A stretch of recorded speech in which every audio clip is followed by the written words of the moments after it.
দিই, হনুমানজির সব রকমের মূর্তি বাড়িতে কিন্তু রাখা যায় না। যে কোনো ঠাকুরেরই আলাদা আলাদা যে ধরনের যে ছবি বা মূর্তি থাকে সব কিছু কিন্তু বাড়ির জন্য নয়। একই ঠাকুর হতে পারে কিন্তু তার এনার্জিটা আলাদা থাকে। কোন রূপে রয়েছে আর কোন জায়গায় বসাতে হবে সেটার কিন্তু মানে একটা আলাদা কিন্তু ভাগ থাকে। যেরকম বাড়িতে মানে এই ধরনের যেই মূর্তিটা তুমি দেখতে পাচ্ছ, এই যে বসে রয়েছে আশীর্বাদ করছে, গদা হাতে নিয়ে রয়েছে, এই ধরনের মূর্তি বাড়ির সিংহাসনে তোমরা অবশ্যই রাখতে পারো।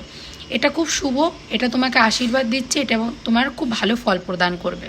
তবে বাড়িতে কোনো রকমভাবে এমন মূর্তি রাখবে না যেখানে বুক চিরে দেখানো হচ্ছে। সেই মূর্তি বা সেই ছবি বাড়িতে কিন্তু রাখতে নেই। বা পাহাড় তুলে নিয়ে রয়েছে যেটা হাতের মধ্যে দেখবে একটি ছবি, সেই ছবিও কিন্তু বাড়িতে রাখতে নেই, ঠিক আছে? বা কোথাও যুদ্ধ করছে এরকম ছবিও বাড়িতে কিন্তু রাখতে নেই। বাড়িতে এরকম ছবি মূর্তি রাখবে না। বা হনুমানজি কাদের মধ্যে রামজি বা লক্ষ্মণজিকে নিয়ে রয়েছে এরকম ছবিও বাড়িতে রাখবে না।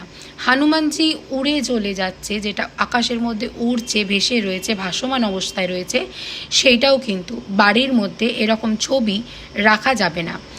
এই ধরনের ছবি যেখানে বাবু হয়ে বসে রয়েছে, আশীর্বাদ করছে হাত তুলে এবং গদা নিচে রাখা বা হাতে রাখা রয়েছে, এই ধরনের মূর্তি ছবি বাড়িতে রাখতে পারো। এটা আমার সিংহাসন বাড়ির, দেখতেই পাচ্ছ আমি দেখো কিভাবে কোন মূর্তি আমি রেখেছি।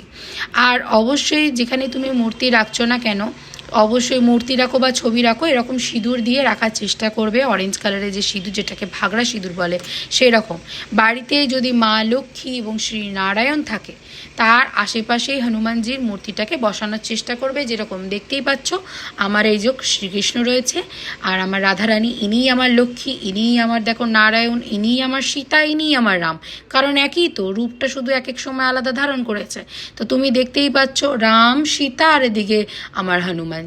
কি সুন্দর একটা ব্যাপার। তো এরকমভাবে বাড়িতে কিন্তু সুন্দর করে গুছিয়ে রাখার চেষ্টা করবে, ঠিক আছে? তো যারা কিন্তু বলছিলে, আমাকে জিজ্ঞাসা করছিলে হনুমানজির মূর্তি বা ছবি কবে আনবো,